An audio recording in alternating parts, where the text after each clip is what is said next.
Halo semuanya, nama aku Zahid, konten kreator edukasi dan pengembangan diri. Di video kali ini aku akan membahas hal-hal yang aku lakukan ketika aku baru memulai public speaking, dan ini adalah hal yang bisa langsung kamu terapkan setelah selesai menonton video ini.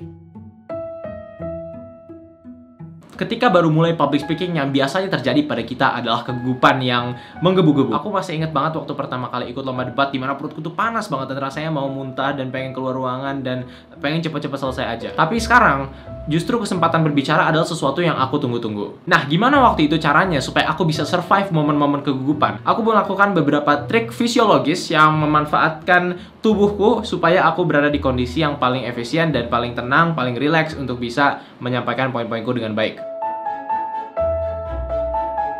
Tip yang pertama adalah bernafas menggunakan diafragma. Kamu yang suka nyanyi pasti paham kenapa kita harus bernafas menggunakan diafragma. Karena kalau misalnya kita bernafas menggunakan diafragma, kita bisa mengizinkan lebih banyak udara yang masuk ke dalam paru-paru kita. Coba kita kontras dengan bernafas menggunakan dada. Kayak misalnya, ketika dada kita ini ngembang, kita akan mempersempit saluran-saluran dan area yang seharusnya itu dibutuhkan untuk public speaking. Jadi kita tuh rasanya tuh tense sekali, tegang sekali di area rahang, di area tenggorokan, di area yang seharusnya merupakan area-area yang membantu kita untuk merasa lebih rileks dan tenang dalam menyampaikan poin-poin kita. Apalagi kalau misalnya kamu lagi gugup, lagi panik, ketika kamu bernafas menggunakan dada, rasanya tuh kayak kecekek dan nanti kamu akan cepet panik, kamu bernafasnya akan terburu-buru dan akhirnya itu akan mengganggu kamu nanti dalam menyampaikan poin-poin kamu di depan umum. Pasti kamu ingat kan kalau misalnya kita panik, lagi gugup, kita lagi nggak tenang, yang diperintahkan kepada kita dari kecil adalah tarik nafas dalam-dalam, kemudian dibuang. Kalau misalnya kita bernafas menggunakan diafragma, kita bisa memanfaatkan hal itu. Kita bisa jauh lebih rileks dalam memberikan poin-poin kita daripada ketika menggunakan pernafasan dada, di mana kita rasanya akan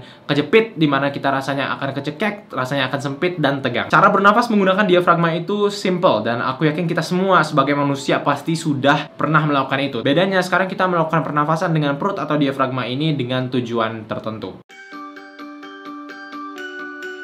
Yang kedua adalah proyeksi suara. Kalau tadi kita bernafas biasanya tuh dari dada, kita turunin ke diafragma, ke area perut. Sekarang kalau misalnya kita ngomong, yang tadi biasanya ngomongnya itu pakai suara kepala, kita turunkan jadi suara dada. Dengan menggunakan lower register atau suara dari dada, kita terdengar lebih otoritatif, kemudian kita juga punya fleksibilitas yang lebih untuk berbicara. Kalau misalnya kita bicara dengan dada, meningkatkan volume bukan suatu hal yang sulit dibandingkan berbicara dengan kepala atau hidung. Suara dari lower register ini juga bisa memberikan kamu kemungkinan untuk berbicara dengan nada suara yang lebih rendah. Dan ada studi menarik tentang ini, yaitu bahwa suara yang lebih rendah nadanya cenderung memberikan kesan kepemimpinan yang lebih baik. Suara yang lebih rendah itu dikaitkan dengan otoritas dan kredibilitas. Ada studi yang mengatakan bahwa tinggi rendahnya nada suara itu mempengaruhi orang dalam memilih seorang pemimpin. Bahkan ada studi yang mengklaim kalau katanya orang-orang yang berbicara dengan pitch lebih rendah, nada yang lebih berat, itu lebih cenderung untuk dipilih. Nah, cara melatih chest voice bagaimana? Dua cara yang akan aku sampaikan. Yang pertama itu dengan meletakkan tangan di atas dada. Coba kalau misalnya kamu letakkan tanganmu di atas dada, kerasa nggak getar-getarnya di situ? Coba aja kamu ngomong 1, 2, 3. Biasanya nanti kamu tuh udah terasa. Naturalnya orang seperti itu otomatis kayak beratnya itu ke dada. Kamu coba bicaranya tuh ke tangan kamu di sini. Atau kalau dari sini masih sulit untuk menentukan, yang kedua, kamu bisa latihan tutup hidung. Jadi kalau kita bicara pakai suara kepala kayak gini, kita tuh kalau misalnya nutup hidung,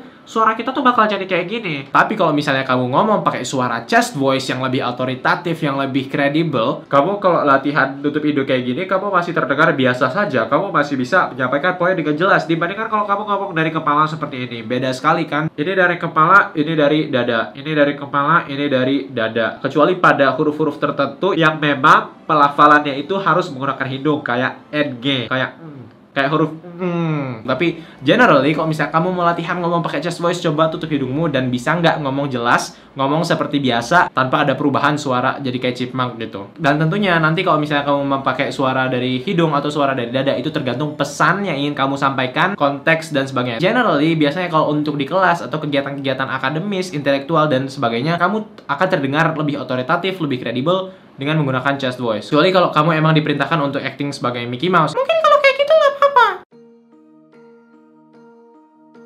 Tips selanjutnya adalah tentang eye contact. Dengan trik ini kamu bisa lebih nyaman menatap mata orang. Karena ingat, eye contact itu penting banget dalam berkomunikasi dengan audiensmu. Jadi yang bisa kamu lakukan diantaranya adalah menatap area di antara mata. Kalau kamu natap area di antara mata saat ngomong sama orang, kamu melihatnya ke batang hidungnya. Tapi kalau mereka tuh ngerasanya kamu ngelihat ke mata mereka. Nanti kalau misalnya kamu lebih mundur lagi, malah kamu bisa ngelihatnya tuh ke area jidatnya. Nanti kalau lebih mundur lagi ke rambutnya. Nanti mundur lagi, bahkan kamu bisa lihat dinding di belakang ya. Jadi tergantung jarak, kamu bisa menggunakan trik ini supaya nggak terlalu canggung ketika melakukan eye contact. Aku dulu emang langganan menggunakan trik ini, sampai sekarang mungkin sesekali aku juga pakai. Tapi ya seiring jam terbang nanti kamu akan terbiasa untuk beneran ngeliat orang tuh di matanya. Belajar public speaking butuh proses dan cabang materinya itu ada banyak sekali. Untuk saat ini, kamu coba terapin tipsnya satu-satu, perlahan-lahan, termasuk tips yang udah aku berikan di video kali ini. Di video-video yang akan datang, kita akan membahas lebih dalam seputar public speaking, seperti cara menyusun argumen, cara terdengar lebih meyakinkan, dan banyak hal lainnya. Sementara itu, teman-teman bisa nonton video edukasi lainnya yang ada di sebelah sini. Terima kasih.